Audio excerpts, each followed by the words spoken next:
Hi, I am Dr. Lena Kian, and today's topic is really fun for me, and hopefully it's fun for you guys. A lot of people ask me, what should I eat?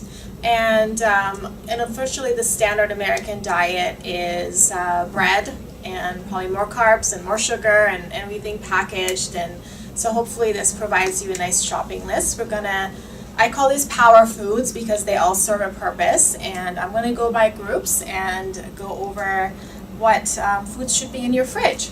So let's start with the vegetables because they're my favorite. The leafy greens are the highest source of vitamins, minerals, antioxidants, rich in fiber, low calorie, provide you with a lot of energy from that angle. So let's start with the first one. Here are some beets. And oops, one of them just fell. So definitely, speaking of which, use the beet greens. A lot of people throw this out. I want you to saute this, and we'll talk about how to do that. The beet itself is really good when you bake it, and you can add it to salads, or you can actually even grate it raw in salads. Very good for detoxification. We talk a lot about what does detox mean, and your liver really needs beets in order to cleanse itself, and it's also very nourishing to the blood. So that's one. The other one is Swiss chard. Most people haven't heard of this. It's a beautiful vegetable, you can see, and the stems are gorgeous. You got your pinks and your reds and yellows, so definitely get Swiss chard. There's also kale, two different kind of kale. There's the green kale and the purple kale. Great in smoothies. You can just, add, I would just get this at the farmer's market. Every day, just add one to your smoothies, and the next thing you know, by the end of the week, you're done using it. So the other green that I like is parsley, excellent for detoxification as well. And then I also like spinach because it's also part of the antioxidant and mineral-rich food. So this is the leafy green, power green category. The other category that I like is what we call the cruciferous vegetables, and it starts with broccoli, cauliflower, cabbage is also another one, and I thought this might be a fun display. Brussels sprouts, so obviously we've seen them looking like this, but you can get them in a stock. This is the cruciferous vegetable category. It's rich in a substance called I3C, which is indole 3-carbinol. You can buy that as a supplement, but why not eat it as food?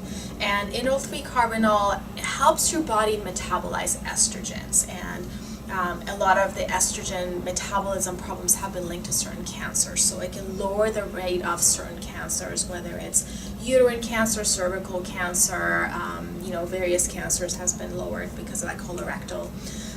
So that's the cruciferous. I thought this would be a good example of foods that are in season, so I definitely want people to eat seasonal foods. Right now we've got your spaghetti squash. This is a really good low carb alternative, especially if you're trying to avoid grains, especially gluten. When you cook this, you can put it in the oven or you can boil it and kind of grate it with a fork. It looks like a spaghetti, so you can definitely use that as a spaghetti substitute. And then this is also an acorn squash. You can cut it in half and put some fun things in there, fun sauces and things like that, and just scoop it in and eat that. And then here are yams. Yams are lower in sugar for you than potatoes, so I would prefer if you guys ate yams over potatoes. Not to mention potatoes are really high in pesticides, so if you do eat potatoes, eat organic. And then zucchinis are really low in glycemic index, so you could eat as many of these and not worry about gaining weight. So these are a really good category as well. The miscellaneous group is okra, not always in season, but they are right now. Okra is extremely good if you have any digestive problems. It actually coats the stomach, coats the esophagus. It heals even ulcers potentially, and it has lots of protein and really good source of vegetables as well. Speaking of other vegetables, we've got celery here. I love celery as snacks because it's got lots of fiber, so it kind of holds you through to the next meal. Tastes great with apples, so you can definitely take these together, and also with nuts as an afternoon snack. Celery is also rich in it's a diuretic, so you can, if you're worried about kind of water retention, it's a really good one. It also cuts back your appetite, so definitely recommend that. Speaking of another diuretic, cucumbers are also really good diuretics, and they're low in calories. On to the fruit category. So I love apples. Right now they're in season, so different kinds of apples. And then pomegranates are one of the richest source of antioxidants, and they are, obviously very red, and it cleanses the blood, so it's a really good detox fruit as well. I also love papayas. They taste great in smoothies. You could buy, a big one like that, chop it up, put it in the freezer, and just add a little bit at a time in your smoothies. So another great option. Obviously, blueberries are another great option. Pears in your smoothies as well. So let's move on to the grains. I actually purposely picked some gluten-free grains so that you could see you don't have to eat wheat and bread and everything all the time. So one of the good grains is quinoa. Kind of looks like this. When you cook it, it kind of flattens out and has a little ring around it. It's gluten-free, high in protein, a lot higher than rice, and so you could substitute even rice with quinoa.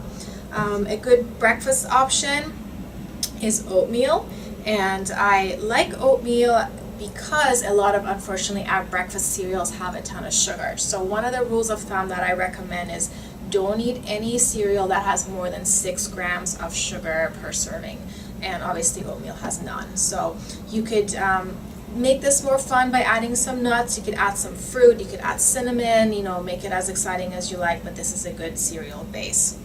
And then, especially if you're a vegetarian, you could use some of these legumes as a high protein, high fiber option. So I love lentils. You could have either the green lentils or the red lentils. Very easily cooked. I would soak them overnight, and then you could cook them. In the morning when you cook it, it cuts down on the cooking time when it's soaked. So lentils, and then you could have different beans. Here are pinto beans and then garbanzo beans. So all of these can be added to salads, or you can add it to your cooked greens.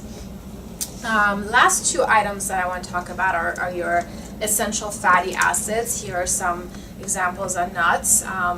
The walnuts I really like. They actually look like a shape of a brain, so it's good omega-3s, really good for mental function, and also really good source of the unsaturated fats. They actually can lower cholesterol. The other one that I like are Brazil nuts. I wouldn't overeat these. Maybe 1 or 2 a week would be okay. It's really easy to just keep eating them, but they're really rich in selenium, which is good for the thyroid gland. And like I said, 1 or 2 a week is all you need. You don't need to overeat it. Same thing with cashews. A handful is all you need. A lot of people tend to just go crazy on the nuts, but just a little bit is really good for leveling out your blood sugar. And when you pair them up with fruit, it really keeps you going until the next meal. So you don't need all this packaged cookies and candies and things like that. Hazelnuts is another example, and then I also like pumpkin seeds because they're rich in zinc. So a lot of people are low in zinc. That's why they might get frequent colds. One of the signs of low zinc is actually a white line on your nails. So eating some zinc sometimes eating some pumpkin seeds gives you zinc, which lowers that possibility. You could also get them shelled, and I think sometimes it's a good substitute for popcorn if you're watching a movie or something.